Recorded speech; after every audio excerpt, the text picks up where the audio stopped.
শেখ হাসিনা সরকারের পতনের পর থেকে নানা ইস্যুতে মন্তব্য করে সমালোচনার জন্ম দিয়েছেন বিজেপি নেতা শুভেন্দু অধিকারী। নরেন্দ্র মোদীর এই দলের মধ্যে বাংলাদেশ নিয়ে বেশি কটূক্তি করেছেন পশ্চিমবঙ্গের এই নেতা। এবার ভারতীয় পার্লামেন্টে কুরুচিপূর্ণ মন্তব্য করায় জনরোষে পড়েছেন তিনি। এর জেরে শুভেন্দুকে জুতা পেটাও করা হয়।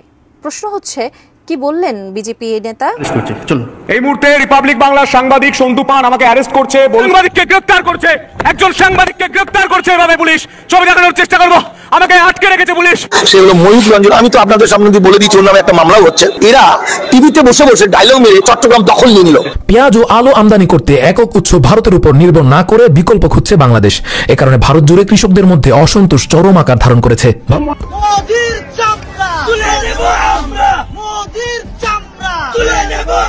দর্শক, বাংলাদেশ নিয়ে একের পর এক মিথ্যা তথ্য প্রচার করায় এবার মামলা করা হয়েছে ময়ূখ রঞ্জন ঘোষের বিরুদ্ধে। কলকাতার সেই রিপাবলিক বাংলা সাংবাদিক ইতিমধ্যে গ্রেপ্তার হয়েছেন। আপনাদেরকে দেখাবো, তাকে টেনে হেঁচড়ে নিয়ে যাচ্ছে সেখানকার পুলিশ। এমনকি সেখানে কঠিন আন্দোলন করছেন। এবার রাস্তায় নেমে পড়েছেন সাধারণ কৃষকরা। তারা বলছে যে বাংলাদেশে পেঁয়াজ আলু না দিলে তারা রাস্তায় বিক্ষোভ করবে। এমনকি শুভেন্দুকে তারা করছে কঠিন পিটাবে। তাকে পেলেই না টেনে দেখতে থাকুন, একটি লাইক করে চ্যানেলটিকে সাবস্ক্রাইব করে আমার সাথেই থাকুন। বাংলা হবে আফগান, আমরা হব তালেবান। কখনো লাফাচ্ছেন, কখনো দৌড়াচ্ছেন, আবার কখনো চিৎকার চেঁচামেচি করছেন, বলছেন আজগুবি সব কথা, দিচ্ছেন নানা বিভ্রান্তিকর তথ্য। বাংলাদেশ থাকবে না বাংলাদেশ।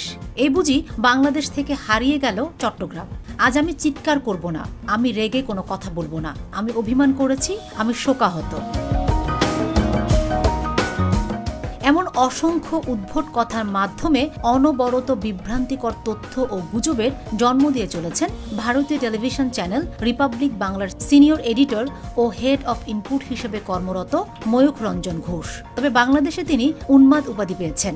এবার খোদ ভারতে কৃষকরাই তার বিরুদ্ধে খেপেছে। তারা মনে করছেন তার এই উন্মাদনার কারণেই বাংলাদেশের বাজার হাতছাড়া হয়েছে ভারতীয় কৃষকদের। শুভেন্দু অধিকারী ছিল আগে মোল্লা, মানে গরু মাংস খেত, এখন হয়েছে হিন্দু। তো এখন নিজেকে সাধু সাজানোর চেষ্টা করছে। এক বাটি নয়, দু বাটি নয়, তিন বাটি করে গরুর মাংস শুভেন্দু অধিকারী খেয়েছে। কলকাতায় বাংলাদেশি রোগী না দেখার ঘোষণার বিরোধিতা, হাসপাতাল ব্যবসায় ধাক্কা। বাংলাদেশি রোগী না থাকায় বিপাকে কলকাতার হাসপাতালগুলি। ভারতে না গেলে চিকিৎসা হবে কিভাবে, চিন্তায় বহু বাংলাদেশি। বাংলাদেশের রাজনৈতিক পট পরিবর্তনে ভারতের ওষুধ ও চিকিৎসা খাতে ধস। ভারতীয় চিকিৎসা খাত দীর্ঘদিন ধরে বাংলাদেশি রোগীদের উপর নির্ভরশীল ছিল। উন্নত মানের চিকিৎসা, তুলনামূলক সাশ্রয়ী খরচ এবং ভৌগোলিক নৈকট্যের কারণে বাংলাদেশের মানুষ ভারতে চিকিৎসা নিতে আসেন। তবে সাম্প্রতিক বছরগুলিতে ভিসা প্রক্রিয়ার জটিলতা, বৈশ্বিক মহামারী এবং বাংলাদেশের নিজস্ব চিকিৎসা খাতে উন্নতির কারণে এই প্রবাহে বড়সড় প্রভাব পড়েছে। ভারতের চিকিৎসা শিল্পের জন্য বাংলাদেশি রোগীরা শুধু রোগীই ছিলেন না, তারা ছিলেন একটি বড় অর্থনৈতিক উৎস। চিকিৎসা, হোটেল ব্যবসা, পরিবহন খাত, ওষুধ শিল্প এবং স্থানীয় বাজার, এই সবকিছুই সরাসরি লাভবান হতো তাদের আগমনে। কিন্তু বর্তমানে এই রোগীদের সংখ্যা হ্রাস পাওয়ায় একাধিক খাত সংকটের সম্মুখীন হচ্ছে। মরার উপক্রম হচ্ছে কৃষকদের। তাই ভারত জুড়ে নানাভাবে এসব কৃষকরা তাদের প্রতিবাদ জানাচ্ছে। পণ্য রপ্তানি করতে না পারায় ভারতীয় কৃষকদের মধ্যে চরম অসন্তোষ দেখা দিয়েছে। ভারতের পশ্চিমবঙ্গ এবং মহারাষ্ট্র সহ বিভিন্ন প্রদেশের কৃষকরা তাদের উৎপাদিত পণ্যের ন্যায্য মূল্য না পাওয়ার কারণে ক্ষোভ প্রকাশ করছেন। এর আগে দিনাজপুর থেকে হিলি স্থল বন্দর দিয়ে আলু রপ্তানি বন্ধ করে দিয়েছে ভারতের পশ্চিমবঙ্গ সরকার। রাজ্যে অভ্যন্তরীণ দাম বৃদ্ধির কারণ দেখিয়ে 2 ডিসেম্বর থেকে এই সিদ্ধান্ত কার্যকর করে। ভারতীয় কৃষকরা দাবি করছেন, রপ্তানি বন্ধ হওয়ার কারণে তাদের উৎপাদিত পণ্য 2.5 থেকে 3 টাকা দরে প্রতি কেজি বিক্রি করতে বাধ্য হচ্ছেন।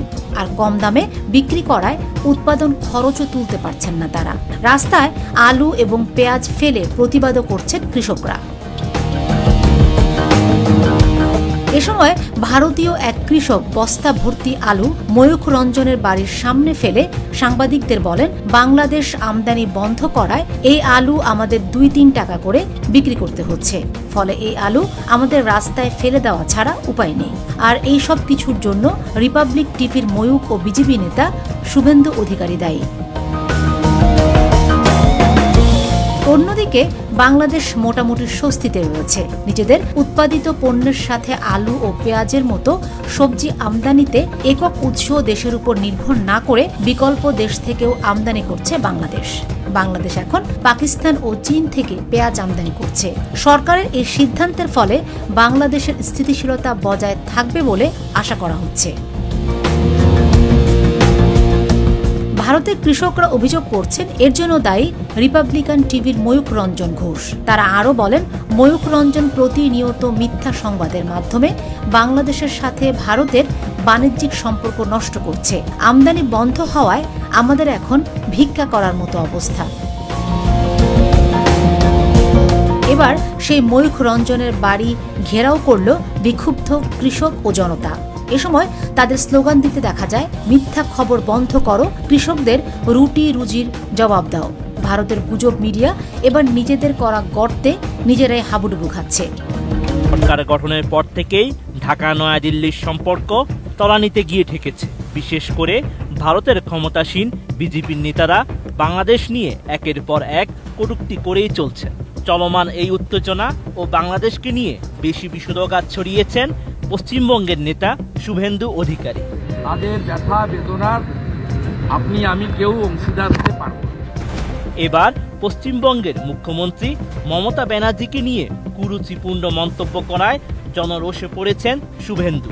এমনকি জনরোষের মুখে শিকার হয়ে মারধরের শিকার হয়েছেন তিনি। নির্মাণ কাজেও আমি বেছে নেই CSRM TMT 500W, committed for better still।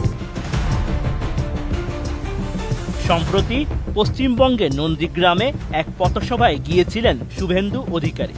ভারতীয় পার্লামেন্টে তৃণমূল নেত্রী মমতাকে নিয়ে কুরুচিকর ও অপমানজনক মন্তব্যের জেরে ক্ষোভে ফেটে পড়েন দলের নেতাকর্মীরা। পথসভায় বিজেপি এই নেতা এলে তার উপর চড়াও হন তৃণমূল কংগ্রেসের নেতাকর্মীরা। এ সময় জুতা দিয়েও মারা হয় শুভেন্দুকে। এর আগে ভারতীয় পার্লামেন্টে মমতাকে উদ্দেশ্য করে শুভেন্দু জানান, শরীর থাকলে জ্বর যেমন হয় তেমনি একটু ধর্ষণও হয়। তার এমন মন্তব্যের কারণে পার্লামেন্ট জুড়ে হট্টগোল শুরু হয়। বিক্ষোভে ফেটে পড়েন সংসদ সদস্যরা। খোদ স্পিকারই শুভেন্দুকে থামিয়ে দেন বক্তব্যের মাঝপথে। শরীর থাকলে যেমন জ্বর জ্বালা হয় তেমনি একটু আধটু রেপও হয়। এরপরই নন্দীগ্রামে পথসভায় এসে মারধরের শিকার হন শুভেন্দু। মারধর থেকে রক্ষা পেতে এক পর্যায়ে নন্দীগ্রাম থানায় আশ্রয় নেন তিনি। শেষমেশ পুলিশের নিরাপত্তায় জনরোষ থেকে রক্ষা পান বিজেপি এই নেতা। বাংলাদেশ নিয়ে নানা সময়ে কটূক্তি করে বিতর্কিত হয়েছেন এই বিজেপি নেতা। তার বক্তব্যের কারণে বাংলাদেশ ভারতের সম্পর্ক আরও খারাপ হয়েছে বলে মন্তব্য করেন বিশেষজ্ঞরা। বাংলাদেশের বৈধ প্রধানমন্ত্রী শেখ হাসিনা এমনটাই দাবি করেছিলেন পশ্চিমবঙ্গের বিজেপি এই নেতা। এছাড়াও ভারত বাংলাদেশ সৃষ্টি করেছে বলে মন্তব্য করেন শুভেন্দু অধিকারী। যাহাই ইউনূস তাহাই মমতা। 1.5 বছর লেগেছিল এই রাজাকারের বাচ্চা, হেফাজতের বাচ্চা, এদেরকে ভারত বিরোধীদের সোজা করতে। অ্যাকচুয়ালি সম্পূর্ণ এটা হচ্ছে বিডি এলাকা আর বাংলাদেশিদের উপরেই ডিপেন্ড করে। বাংলাদেশি পর্যটক কম, কলকাতার ব্যবসা বাণিজ্যের ধস। বাংলাদেশি পর্যটকের অভাবে কলকাতায় হাহাকার। বাংলাদেশিদের ভিসা না দিয়ে উল্টো বিপাকে ভারত। অতিথি দেব ভব, এই প্রবাদ বাক্যটি শুনেছেন নিশ্চয়ই। হ্যাঁ, ঘরে কোনো অতিথি এলে তাদের সম্মানের জন্য এমন কথা বলা হয়, কিন্তু বর্তমানে ভারতে আর অতিথি আসতে দেখা যাচ্ছে না।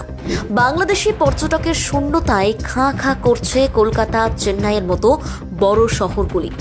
মাথায় হাত পড়েছে বিভিন্ন ব্যবসায়ীদের। কোটি কোটি পর্যটক দর্শনার্থীরা ভিড় জমাতো ভারতে, কিন্তু এখন সেই সব অতীত। ভারত বাংলাদেশের রাজনৈতিক টানাপোড়েনের জেরে বাংলাদেশি পর্যটক শূন্য ভারত।